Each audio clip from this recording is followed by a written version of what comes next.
Exercise 12.1ல் 7வது சம்மு. ஒரு பையில் 7 சிவப்பு மற்றும் 6 கருப்பு நிற பந்துகளும் உள்ளன.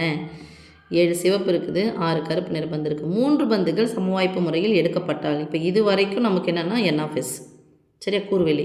மொத்த பந்து எத்தனை இருக்குதுன்னா 7, இது 1 4, 11 பந்து இருக்குது. அந்த 11 பந்தில் எத்தனை பந்து சூஸ் பண்ணுறாங்க? சமவாய்ப்பு முறையில் எத்தனை சான்ஸ் இருக்குது? 3 இது. அப்போ என்ன பண்ணணும்? NF = 11ல் 3 பந்து நீ சூஸ் பண்ணுற. Okay, 11C3.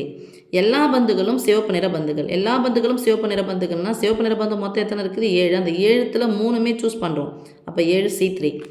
ஒரு சிவப்பு மற்றும் 2 கருப்பு நிற பந்துகள். இது மாதிரி வரும்போது என்ன பண்ணால் மற்றும் வந்து போகுது, இங்கே இன்ட்டு போட்டுக்கோங்க. ஏன்னா அது நான் சொல்கிறேன். நான் ஒரு சிவப்பு 7ல் 7 சிவப்பு பந்து இருக்குது, அது 7ல் 1 சூஸ் பண்ணு. 2 கருப்பு நிற பந்துகள், 4 கருப்பு பால் இருக்குது, அதில் 2 சூஸ் பண்ணு. அவ்வளோதான். கிடைப்பதற்கான நிகழ்தகவுகளை காண்க. இங்கே நான் உங்களுக்கு சொல்லியாச்சு, அதை அப்படி போய் போடும்போது ஈஸியாக இருக்கும் உங்களுக்கு. ரைட், போகலாமா? ஓகே, இப்போ கூறுவெளி NF = மொத்த பந்து எத்தனை? 11. அதில் எத்தனை சூஸ் பண்ண சொல்லிட்டாங்க? 3. இதுதான் கூறுவெளி. இப்போ இதை சிம்பிளிஃபை இது பண்ணி போட்டுக்கலாமா? ஃபார்முலா அது n ஃபேக்டோரியல் பை இதில் இதை கழிச்சா 8 factorial into 3 factorial, that is equal to 11 into 10 into 9 into stop 8 factorial by 8 factorial into 3 into 2 into 1. 8 factorial cancel ஆகிடுச்சு. 1 3 3 3 3 9, 1 2 I 2 10. ஓகே, 3 5 15, 11 இன்ட்டு 15 ஈஸியாக போகிறதுக்கு 11 வாய்ப்பாடு எப்படி சொல்லி தந்திருக்கோம். மொதல் நம்பரை கடைசி நம்பர் அப்படியே போட்டுக்கோங்க, ரெண்டுத்தையும் கூட்டி நடுவில் போடுங்க. 165. இதுதான் NF. ஓகேம்மா? இப்போது ஃபஸ்ட் ஒன் என்ன கேட்டிருக்காங்க பாருங்கள். ஃபஸ்ட் ஒன், எல்லா பந்துகளும் சிவப்பு நிற பந்துகளாக இருக்கிறது. எல்லா பந்துகளும் சிவப்பு நிற பந்தாக இருக்கிறதுக்கு நிகழ்தகவு கேட்டிருக்காங்க.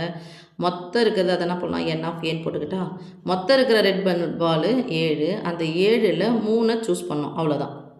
எல்லா பாலுமே ரெட்டாக இருக்குன்னா NF = 7C3 இதை என்ன போட்டால் 7 factorial by 7 - 3 4 factorial into 3 factorial, that is equal to 7 into 6 into 5 into 4 stop by 4 into 3 into 2 into 1 இங்கே வந்துடும். 4 4 கேன்சல் ஆகிடுச்சு. 2 3 6 இங்கே கேன்சல் பண்ண இதை அடி கொடுத்தா 7 5 35 வந்துடுச்சா? 35. ஓகே, ஓகேம்மா. அப்போது NF வந்து 35 கிடச்சிருக்கு, NF வந்து 165 கிடைக்கிது. therefore P(A) = NF by NF = 35/165. 5 5 முடிந்து என்றால் 5ஆம் வாய்ப்பாடு 7 5 35, இங்கே 3 5 15, மீதி 1 3 5 15, 7/33. அடுத்தது என்ன கேட்டிருக்காங்க? செகண்ட் ஒன், ஒரு சிவப்பு பால் 2 கருப்பு பால் சூஸ் பண்ணணும் மற்றும் போட்டிருக்காங்க. ஒரு சிவப்பு பால்னால் 7 சிவப்பு பந்துலேருந்து ஒரு பந்து சூஸ் பண்ணணும், 4 பிளாக்லேருந்து 2 பாலை சூஸ் பண்ணணும் மற்றும் போட்டு ஆனால் பண்ணுங்க என்ட்டு. நான் தான் எப்படி சொல்கிறேன்னு சொல்லிட்டு இருந்தாலே இங்கே பாருங்கள். இப்போ நமக்கு ரெட்டு மொத்தம் 7 இருக்குது. R1 R2 R3 R4 R5 R6 R7. Black எத்தனை இருக்குது? 4 தான் இருக்குது. Block 1, block 2, block 3, block 4. எத்தனை சான்ஸ் இருக்குதுன்னு பார்க்கலாம். இது 2 சூஸ் பண்ணியிருக்கலாம், இல்லைன்னா இது 2 சூஸு, இல்லைனா இதுவும் சூஸு. இதுலேருந்து 1 தான் எடுக்கணும், இதுலேருந்து 2. ஸோ இது மட்டுமே ஒரு ஜோடியாக வந்துருச்சா? B1 B2 சூஸ் பண்ணிக்கலாம், இல்லைனா B1 B3 சூஸ் பண்ணியிருக்கலாம், இல்லைனா B1 B4 சூஸ் பண்ணியிருக்கலாம். அப்போ 1த்துக்கு போகும்போதே இது ஒரு ஜோடி, இது ஒரு ஜோடி, இது ஒரு ஜோடி. அப்போ 1த்துக்கு எத்தனை கிடச்சிருக்கு? நமக்கு 3 கிடச்சிருக்கா? மொத்தம் எத்தனை இது இருக்குன்னு பாருங்கள். மொத்தம் நம்ம பண்ணும்போது இதே மாதிரி ஒன்று ஒன்றா பண்ணோம்னா இதே மாதிரி R2 B1 R2 B1 B2 இருக்கலாம், இல்லைனா R2 B1 B3 இருக்கலாம், இல்லைனா R2 B1 B4 இருக்கலாம். இன்னொன்று பாருங்கள், B2 B3 இருக்கலாம், B2 B4 இருக்கலாம். அப்போ 1த்துக்கே நமக்கு 4 கிடையாது, மொத்தம் எத்தனை கிடச்சிரும்? நமக்கு 6 கிடச்சிரும் நினைக்கிறேன். 6ஆ? B1 B2 B1 B3 B1 B4 1 2 3. அடுத்து B1 போட்டாச்சு, B2 B3 1, இது ஒரு 2. அப்புறம் இந்த B3 B4 1, மொத்தம் எத்தனை வந்துடுச்சு? 6 வந்துடுச்சு சாமி. அப்போ 6 42 கிடைக்கும் சான்ஸ். அதனால தான் இது மாதிரி போட்டால் உங்களுக்கு ஈஸியாக தான் வரும். இது எதுவும் = NF மற்றும் கொடுத்துறாங்களே இதுமாதிரி மாம்பழம் இல்லைனா ஆப்பிள் இது மாதிரி பழங்கள் கொடுத்து பால் கொடுத்து இதையும் சேர்த்து சூஸ் பண்ணுங்கள் அப்படின்னு சொன்னாவே 7ல் ஒரு பாலை சூஸ் பண்ணணும், 4 பிளாக்கில் 2 பிளாக் வந்து சூஸ் பண்ணணும்னா இங்கே நடுவில் இன்ட்டு போட்டுக்கணும்.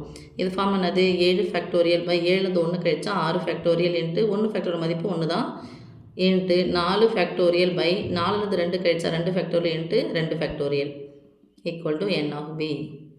இது 7 இன்ட்டு 6ன்னு வந்தால் ஸ்டாப் 6 ஃபேக்டோரியல் இன்ட்டு இதனுடைய மதிப்பு 1 into 4 into 3 into 2 factorial stop 2 factorial into 2 into 1 தான் இருக்கும், அப்போ 2 தான் கிடைக்கும். இதுவும் கேன்சல் ஆகிடுச்சு, இது கேன்சல் ஆகிடுச்சு. 1 2 2 4 இங்கே 7 இருக்குது, இங்கே 6 இருக்குது, 6 42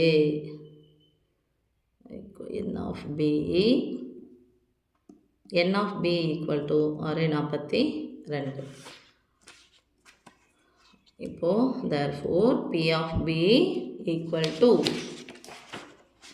n of b by n of s equal to 42 by 165. இதை அடி கொடுத்து பார்க்கலாமா? எத்தனாம் வாய்ப்பாடு? 3ஆம் வாய்ப்பாடு போய்க்கலாமா? 11 12 3ஆம் வாய்ப்பாடு போகலாம். 1 3 3 மீதி 1 4 3 12 by I 3 5 I 3 15. அப்போ ஆன்சர் 14/55. இதுக்கு சம்மந்தம் இல்லை, அதனால் இதை அளவு விட்டுடலாம். ஓகேவா?